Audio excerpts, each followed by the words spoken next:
করেছে, বাংলাদেশের স্বাধীনতা নষ্ট করেছে, সার্বভৌমত্ব নষ্ট করেছে এবং বাংলাদেশের মানুষের মধ্যে ঘৃণা এবং ক্ষোভ এটা তৈরি করেছে শেখ হাসিনা এবং তার সাথে সাথে মানুষের ক্ষোভটা তৈরি হয়েছে শেখ হাসিনার কারণে ভারতের প্রতি।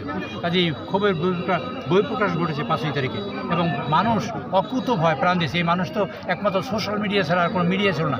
সোশ্যাল মিডিয়ার কলে হাজার হাজার লক্ষ লক্ষ মানুষ নেমে ছাত্র জনতা এবং এখানে বুকের রক্ত রাস্তায় ঢেলে দিয়ে এই দেশকে স্বাধীন করেছে।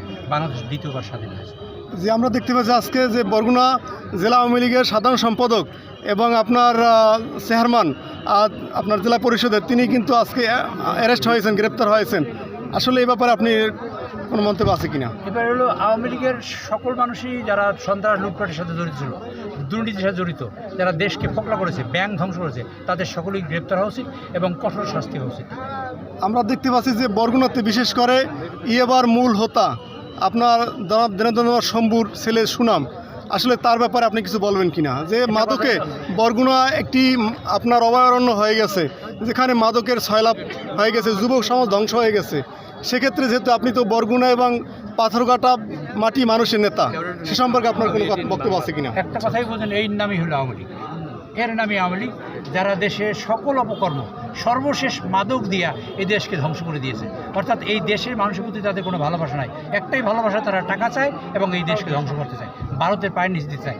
আপনারা যদি লক্ষ্য করবেন, কারিকুলাম, এই দেশের শিক্ষা বোর্ডের কারিকুলাম সব এই দেশে যাতে মানুষ হইতে না পারে তার শিক্ষার ব্যবস্থা করা হয়েছে এবং মানুষ যাতে মানুষ না হয়, ছেলেরা যাতে কর্ম চ্যালেঞ্জ গ্রহণ করতে না পারে সেই রকম কারিকুলাম দেওয়া হয়েছে। সেই কারিকুলাম আসে ভারত থেকে। কাজে এই মাদকের ব্যবসা হয় ভারত থেকে, মাদক আসে ভারত থেকে, ব্যবসা করেছে শম্ভুবাবু বা তার ছেলেরা। কাজে এটা আপনারা নিজেরা সবাই জানেন, আপনারা তার প্রতি সোচ্চার প্রতিবাদ করবেন এবং আমরা চেষ্টা করবো বাংলাদেশ থেকে এই মাদককে নির্মূল করার জন্য যা করা দরকার আমরা বর্তমান সরকারকে বলবো, ভবিষ্যতে যারা সরকার হবে তাদেরকে আমরা এই কথা বলার চেষ্টা করবো যাতে বাংলাদেশের যুব সমাজ বাঁচতে পারে।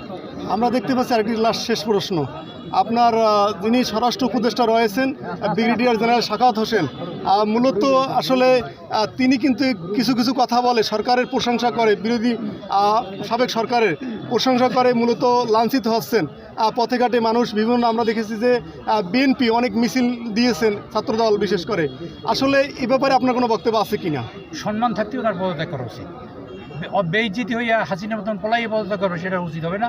সেটা সাখাওয়াত সাহেব আমি বলতে চাই যে তিনি ভিতরে এক জিনিস লালন করে, বগলে শেখ ফরিদ কি যেন মুখে শেখ ফরিদ, বগলে ইট, এটা নিয়ে চললে এই অন্তর্বর্তী সরকার কার্য সুষ্ঠুভাবে চালাতে পারবে না। আমি মনে করি ব্রিগেডিয়ার সাখাওয়াতকে আমি আপনার মাধ্যমে আহ্বান জানাতে চাই, তার সময় থাকতে সম্মানের সাথে তার পদত্যাগ করা উচিত, নতুবা এই দেশের ছাত্র জনতা কোনোভাবে এটা মেনে নেবে না এবং তার বিদায় হবে বেইজ্জতি।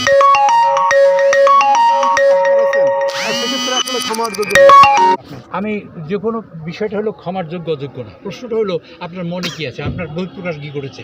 আমি মুখ দিয়ে বললাম, দুঃখ প্রকাশ করে, অন্তরে আমার এক জিনিস আছে, সেই জিনিস দিয়ে এই সরকার চলতে পারে না। ধন্যবাদ। জি,